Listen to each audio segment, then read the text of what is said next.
It doesn't matter how many crops over how many seasons, plants never cease to amaze me. Take these little pepper starts here. Just 8 weeks old, barely 6 inches high, but in 2 short months, I'll be literally swimming in sweet bells. And as amazing as this speed of growth and level of bounty is, it's kind of just scratching the surface of what's possible in the world of food crops. It's when we start digging into how some of these crops reproduce themselves that it really becomes interesting.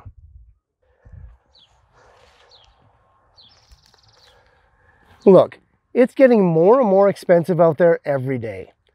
Growing your own food right at home has always been a great way to save a few bucks and eat healthier at the same time. But have you noticed that even seed prices have started to climb, especially lately? And maybe it's just me, but I don't remember starter plants ever being this expensive either. Okay, so what can we do? Well, there's a group of plants out there, common food crops, ones that we all know, ones that we're probably already growing in our backyard right now, whose life strategy it is to reproduce themselves from the harvest itself. It's pretty amazing. I've singled out 5 of the best ones so that we can get started growing them this year. Hey, join me as we take our self-sufficiency to a new level.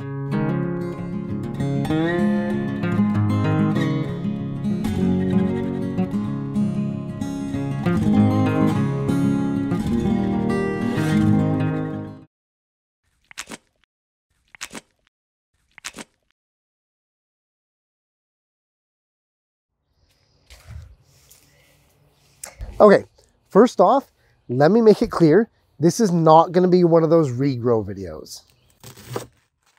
You know, the ones that show where you cut the end off a lettuce head or some celery, stick it in some water, and have it grow back to life. Those videos are awesome, don't get me wrong, I love that kind of stuff. But the plants in those videos still have a reproductive life strategy of flowers, pollination, and then seeds. Even strawberries with those adventitious runners, or tomatoes with those vigorous stem suckers, don't make the cut here. Of course, all plants can reproduce themselves. They're living things. It's how we propagate them to get more and more epic harvests. What we're talking about here today, though, goes beyond the flowering and seed cycles. We're talking about plants that arise from the harvest itself. And with that, we get into it and have our first crop. The humble potato, one of the best crops to grow from itself. Potatoes are an aggressive nightshade, and above ground, it's not too dissimilar from its close cousins, tomatoes and eggplants. Instead of juicy fruit from flowers though, we're more interested in what's growing under the ground. And it's these root tubers that give us our first look at a true self-sufficient crop. You see, new potato plants are grown entirely from the potatoes themselves. As potatoes age, and under certain conditions, they will actually start to sprout out of certain locations on the outer skin of the potato.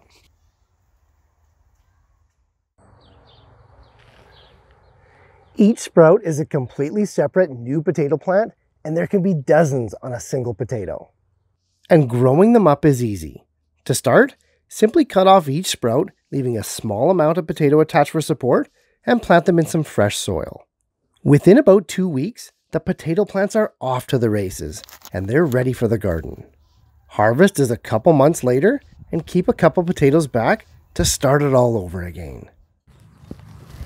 Being a superfood staple and reproducing from itself with ease makes potatoes a self-sufficiency superstar.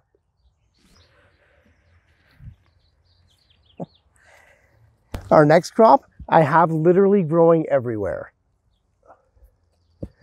And that's green onions. Now, I know I said we wouldn't be doing a cut and regrow crop, but green onions are truly different. The simplicity with which they can be regrown from just the root ends of their stalks is staggering. The fact that green onions are one of the easiest crops to get started with means I had to include them.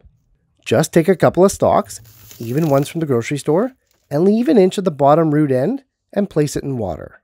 Don't submerge to the tops, and within a few days, new white roots are going to begin to appear. And within a week or so after that, They can be planted in fresh soil, and away you go.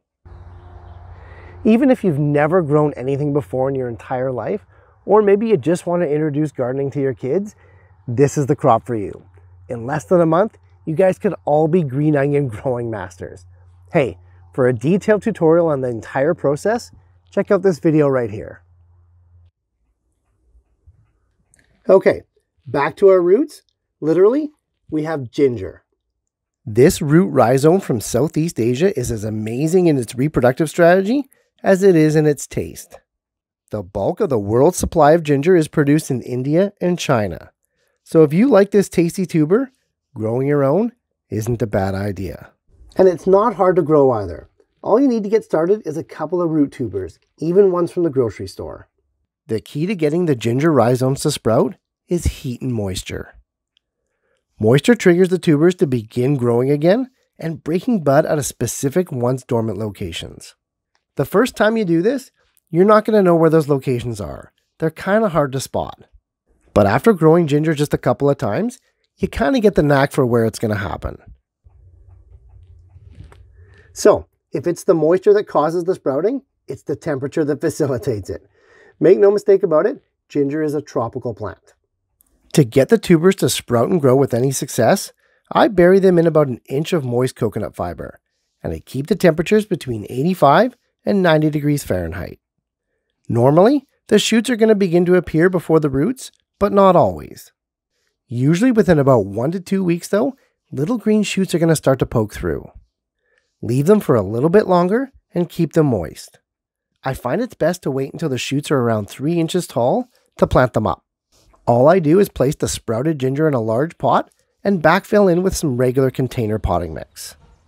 Ginger likes it warm, with full sun, and it needs a surprising amount of water. At the end of the summer, dig up your ginger treasure and repeat the process for next year, never having to buy ginger again. At number 4, we have sweet potatoes. Now, although they closely resemble the regular potatoes that we covered earlier, they're actually not related to them at all. In fact, sweet potatoes are members of the bindweed or morning glory family.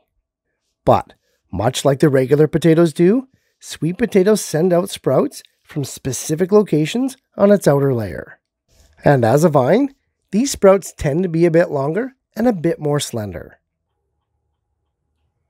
Not to mention, unlike potatoes that tend to send out their sprouts from all over the tuber, sweet potatoes only send it from one end. Even still, these sprouts, called slips, can number upwards of 10 to 15 per sweet potato. The slips readily root in water or soil, and they grow fast. And like potatoes, each one is a completely separate, brand new plant. Once you get them rooted, give them lots of room and full sun. Sweet potatoes are a tropical plant, so plan to grow them over the summer months, harvesting right before fall. And just like the other crops, start them all over again after the harvest.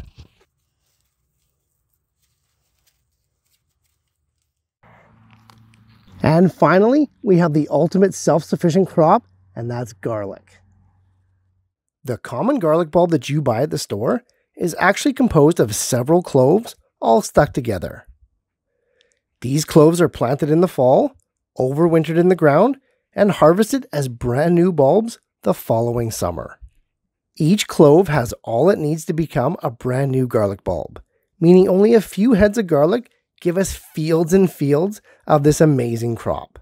And after garlic is harvested, it keeps for at least 6 months, so you'll never be without.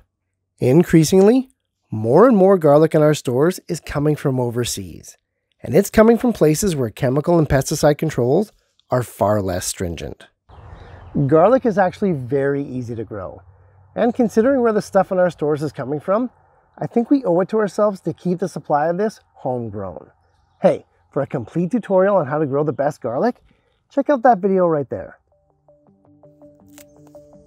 Self-sufficiency means different things to different people, but I've always thought of it as an ability to grow your own food.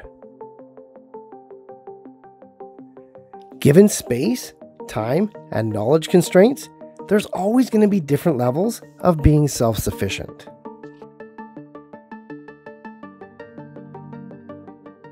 And as we saw today, we can most definitely up our self-sufficiency game by growing crops that literally grow from themselves. Food for thought. Hey, happy growing, guys, and I'll see you soon. Hey, thanks so much for watching, guys. I appreciate the support more than you know. And if you're getting value from these videos, please like and share them to spread the word and help your fellow gardener to grow better.